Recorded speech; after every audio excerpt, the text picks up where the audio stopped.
Jones-Williamson. Welcome back to my channel. If you are returning, if you are new, hey girl, hey, welcome. I'm Tara Jones-Williamson. I am a financial success coach and also a lifestyle designer.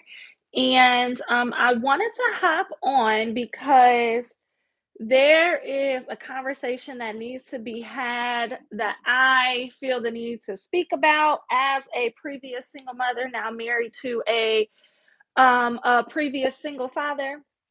And this is going to come from the conversation after seeing the whole Black China thing. I'm still setting up my stuff because, girl, I couldn't even wait. I couldn't even wait to kind of talk about this. And I've been hearing other live streams and people talking about it. And I'm just like, I'm just about to go live because, girl, I just got to talk about this and get this off my chest. And also share a little bit of my story and background.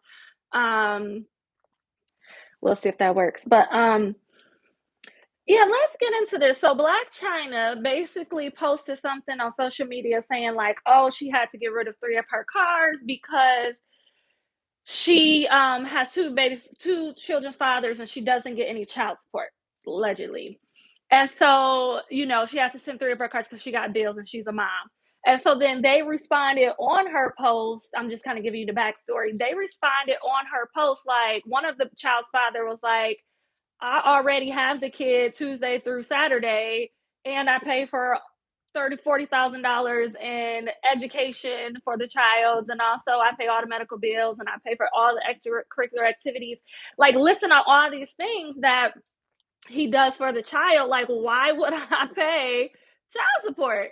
And so then her second baby's father was like, "Yeah, I have our son Monday through Sunday or Monday through Saturday. You have him one day a week, and I pay for all of his stuff. Like, again, why would I pay child support to you?"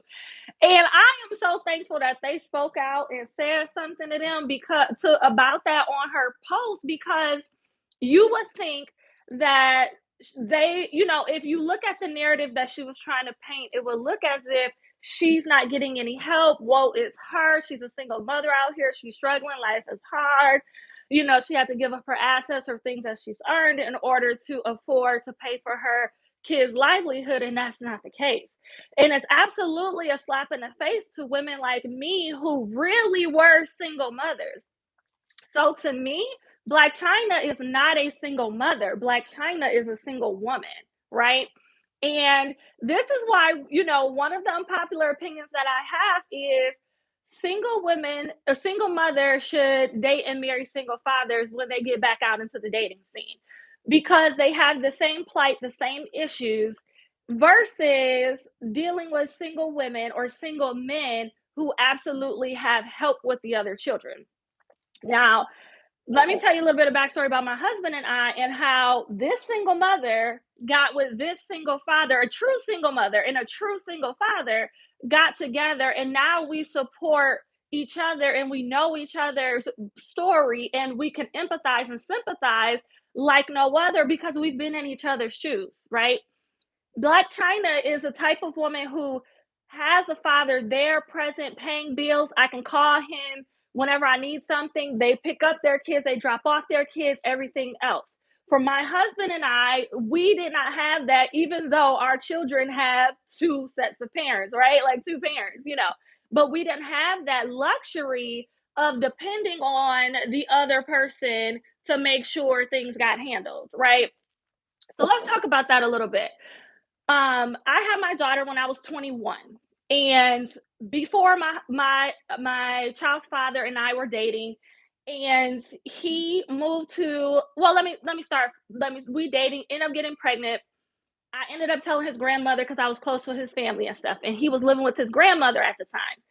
And that's when she proceeds to tell me that he already had another child that was less than a year old at that point, I want to say.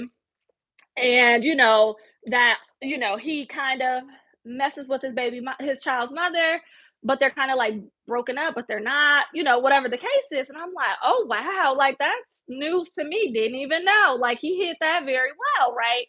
Long story short, he decides, okay, I already got one child, I'm already on child support for that child, I don't want to go through this again. I'm just going to basically ignore Tara, ignore the baby. It ain't mine. That's what he started proclaiming. It's not mine. I don't know, whatever. That ain't got nothing to do with me, right? So I said, okay. I didn't argue with him. I didn't fuss with him. I didn't call him. My whole pregnancy, I did on my own. And I mean, as soon as I dropped my daughter, as soon as I had her, and I was able to get up off them diapers, if you know, you know, if you've given birth, you know, you know. As soon as I was able to actually walk and physically sit in a car again and do all these other things, I went down to what is called the friend of the court here, but it's like a child support office just to inquire about DNA testing. So my goal was not necessarily put him on child support. My goal was to prove DNA. Now he said, you know, early in my pregnancy, hey, it ain't mine. I don't want it. You know, you on your own. Basically, that's what he told me.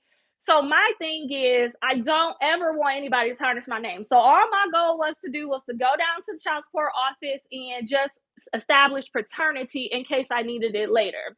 Even though my daughter came out looking just like that man, and even to this day, got his face, got his feet, got his hands, got his body structure, got his temperament, got his allergies, all these different things. But I mean, even to the moment she was born, she looked just like them. She has none of my features. She has none of my complexion, none of my hair. Like she looks just like him. So, and if you're joining, hey, I'm just talking about my backstory on why I feel like single mothers should be with single fathers. And I'm going to tell my story, tell my husband's story, and then we're going to talk about it. We're going to get into some more stuff. So, long story short, established paternity, of course, it came back. He was the father. So then he moves to Atlanta, right? And so when he moves to Atlanta at that time, that's when I chose to do child support. Now, before then, my desire was never to never have him on child support. My desire was to basically be able to co-parent from a distance. Like, hey, let's talk, let's communicate. You can have her this time, I can have her this time. You know, you pay for expenses at your house, I pay for expenses at my house. I can even cover medical insurance and daycare during on my end. I don't, you know, I didn't really need anything from him, even though I was full time in college. He didn't have it. He moved to Atlanta and basically tried to block off all responsibility. So I had no choice. And in this situation, ladies, if you are like, if you have a child's father who literally is ignoring like the fact that you have a child and you can't call them for $20 for some Tylenol or something like that, I mean, you have no choice, right? But you know, so that's the route I chose. And even till this day, you know, there's been several times where he's reached out to me, even though he's been inconsistent in my daughter's life, reached out to me and asked me, "Hey, can you take me off child support because I want to one of the recent ones was over the last few years, "Hey, can you take me off child support and dismiss all the arrearages that I have because you know, he was in and out of not paying, trying to, you know, work under the table in Atlanta just to avoid pay child support, you know, it is what it is. Can you dismiss the arrearages and dismiss child support because I want to work at the airport and for TSA and you cannot have all that stuff on your record. And you know, this would be a great job for me. This would be a great career for me and all those other things. And I said, sure. My daughter at that point was like 8 years old. So I'm like 7 or 8 years old. So I'm like, yeah, will do that as long as you get her half the time. So therefore, she can spend the school year up here with me and on holidays. So Christmas and Thanksgiving break, no, Christmas break, spring break, and the summer break, I can send her to you and you can have her over the summer with your family down there. That was the plan. So I ended up dismissing all the arrearages. I ended up taking him on child support, even though up until then he has never supported her or even really consistently got her. I still did it in good faith, right? Because my goal is to have a well-rounded child who knows both parents.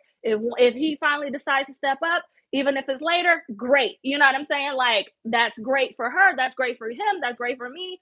We all good, right? So even to the point, so like I took him off for child support and everything, and even paid for me and her a plane ticket to go down to Atlanta. I stayed in an Airbnb while she stayed with him because she has never really stayed with him or like been around him for long periods of time. And I knew she would need me in that city in order to make her feel comfortable while she's basically reacclimating to getting to know her dad and all these other things. I didn't want to just send her off to Atlanta without me helping her get comfortable with being in her dad's life, you know, on a consistent basis. So I went down there for spring break out of my own money, paid for me and paid for her, stayed in the Airbnb for 7 days while she stayed with her dad. I sent clothes for her, I sent shoes for her, all those different things, right? Just to make sure if anything happened, I'll be there to console her. We get back off of spring break, all the arrearages are done. He's off child support. She was supposed to be sent for that summer. Did he send for her? No. Did she stay with him? No. And that was, again, I think she was 7. She is about to be 12 now, and that has never happened, right? So that's a little bit of backstory about me on how, to me, I was a true single mother. I couldn't call on the child's father and say, "Hey, can I get help with this? Hey, can I get help with daycare? Hey, she has gymnastics class. Hey, she has an emergency room visit and we have a copay. Can I get help?" There was none of that, right?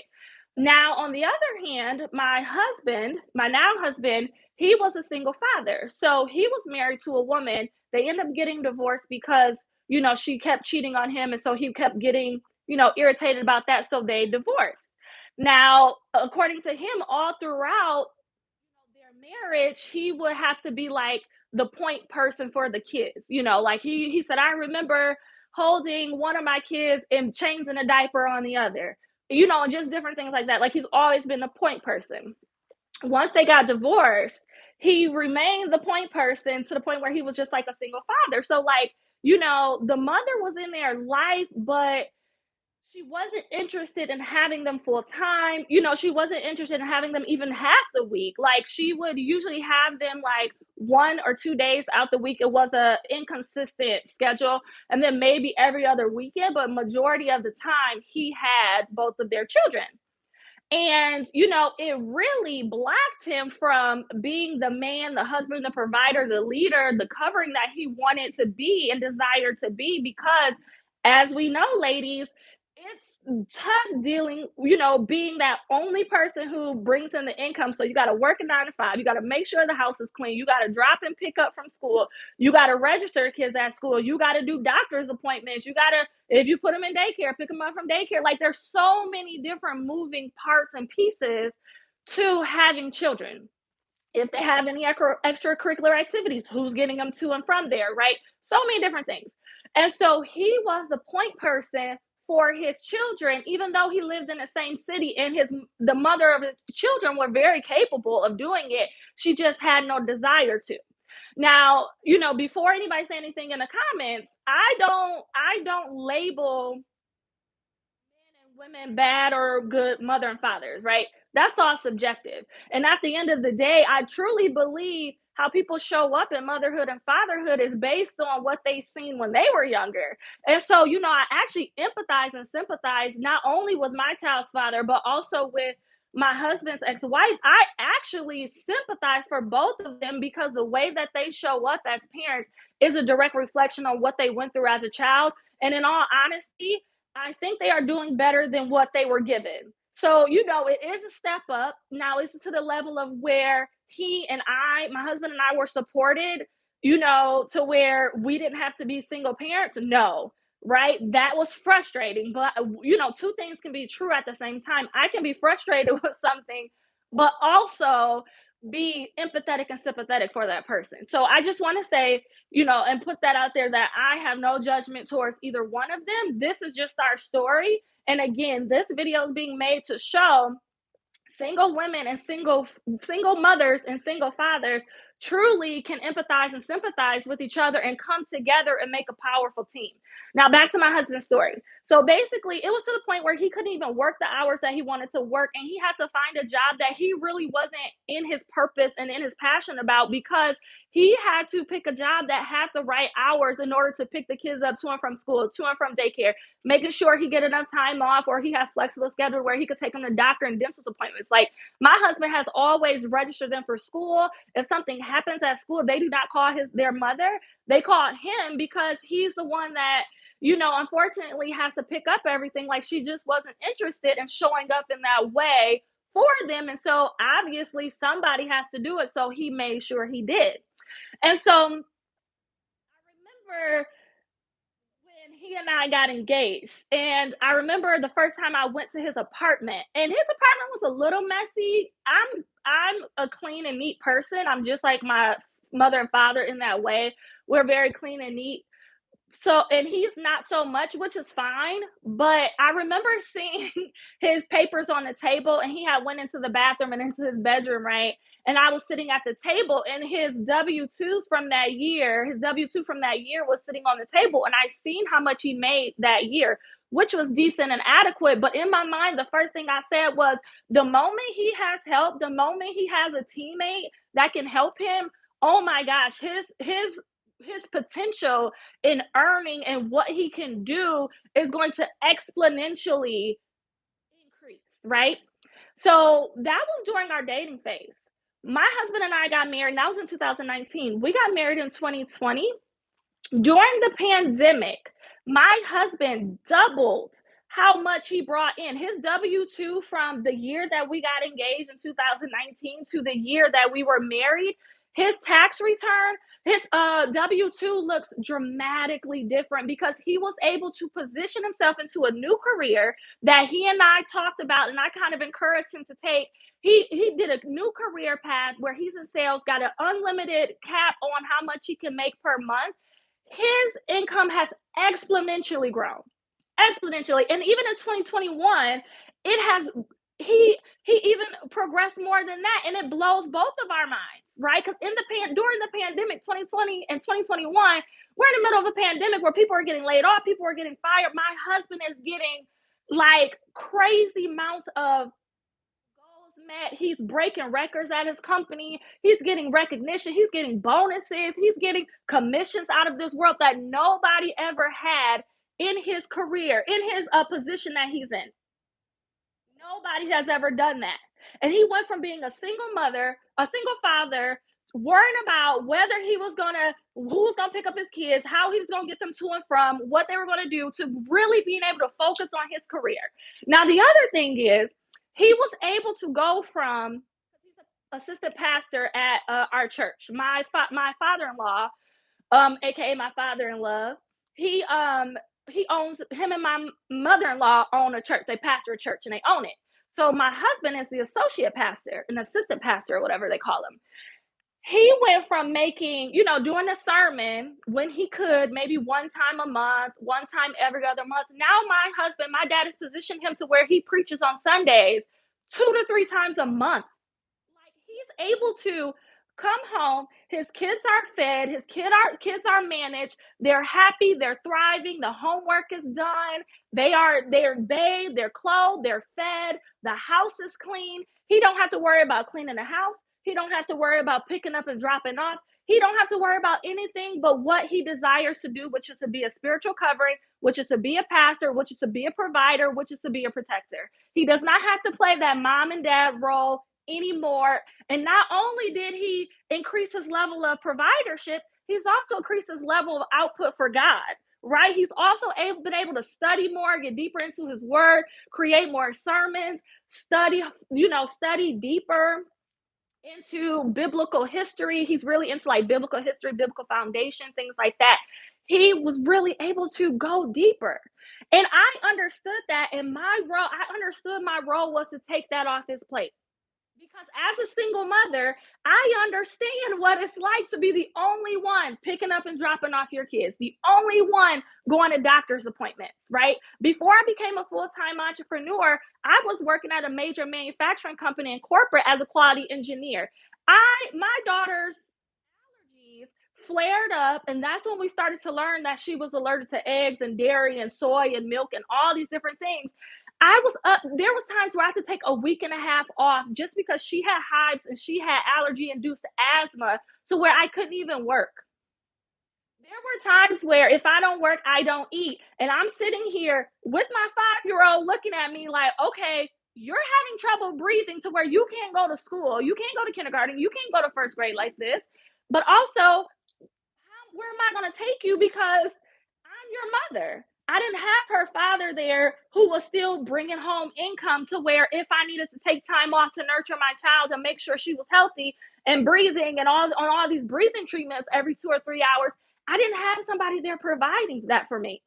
So when we got together, my husband said, I want to provide and protect for you. I don't want you to have to work. I don't want you to have to worry about money. I don't want you to have to worry about if your bills are going to get paid. If you have to choose between showing up for your child at a school function, showing up and being able to nurture your kids, including his, when they are sick versus going to work to make some money as a mother. That's a very different dynamic than as a father. He is able to focus at his job knowing that if my son is sick, if my daughter is sick that I brought into the marriage, I know the wife that I married is going to stay home, is going to, reschedule her appointments, her clients, and everything else, and take excellent care of my children. And vice versa. I know that even if I don't get clients this month in my business, even if my kids are sick or I have to do something at their school or something like that and I need to take off for the month, that I don't have to worry about money. I don't have to worry about anything. I don't have to worry about being protected and provided for because my husband has that. Right. And so that partnership, that dynamic of knowing where each other are coming from is so paramount to creating like this perfect dynamic and this perfect like power couple, right? You always hear that term power couple. For me, being a power couple, is so important, and it goes beyond money. It goes beyond whether or not you guys can go out into the workforce or go out into the marketplace or be entrepreneurs together and make a ton of money. No, it's our kids are provided for. Our kids are provided for financially and emotionally, and are nurtured and are listened to, and are made sure that they are taken care of emotionally, right? Mentally, right? I sit down and I talk to each one of my kids. I sit down and I play with my children. I have the ability to play with my children on their days off of school and be super intentional about going skating or going to the movies or something like that, because I don't have to worry about paying the bills. And he also doesn't have to worry about whether or not he got to hurry up and get off work to get his kids or not, what type of job he can take, what type of schedule he can manage. He can do whatever he wants. He could do whatever he wants. When he was telling me, one thing that was really important to him was him staying fit and playing basketball to get a lot of cardio, right? But in his last marriage, and even when in his single season, when he was a single father, he had to give all that up because he had to be the point person for his kids. My husband goes to basketball Monday, Wednesday, and Friday mornings before he goes to work. And then he also goes on Sundays, twice on Sundays after church, because he wants to get in his cardio. He wants to hang out with the fellas. He wants to get out the house. He don't have to worry about me arguing, complaining. He don't have to worry about the kids. He knows everything is going to be taken care of, and he gets to show up how he wants to show up individually. Period. Period. Right? And so that just goes to show. And in this landscape where everybody is like, oh, don't marry single mothers, oh, all these other things that I be seeing on YouTube. Girl, don't like, if I could just give you a bit of wisdom. Yes, blending a family is tough. Yes, it's not the easiest thing in the world. Yes, in the in an ideal world, yes, you would love to find a man who doesn't have any kids, and then even though you're bringing kids into the marriage or into your situation, you will want to just have more kids with him. I get it. However, in this day and age, there's a lot of men who are single fathers or who are fathers and their mothers are present and there. So to me, he's not a single father if the mother's present and taking care of stuff, right? Um, um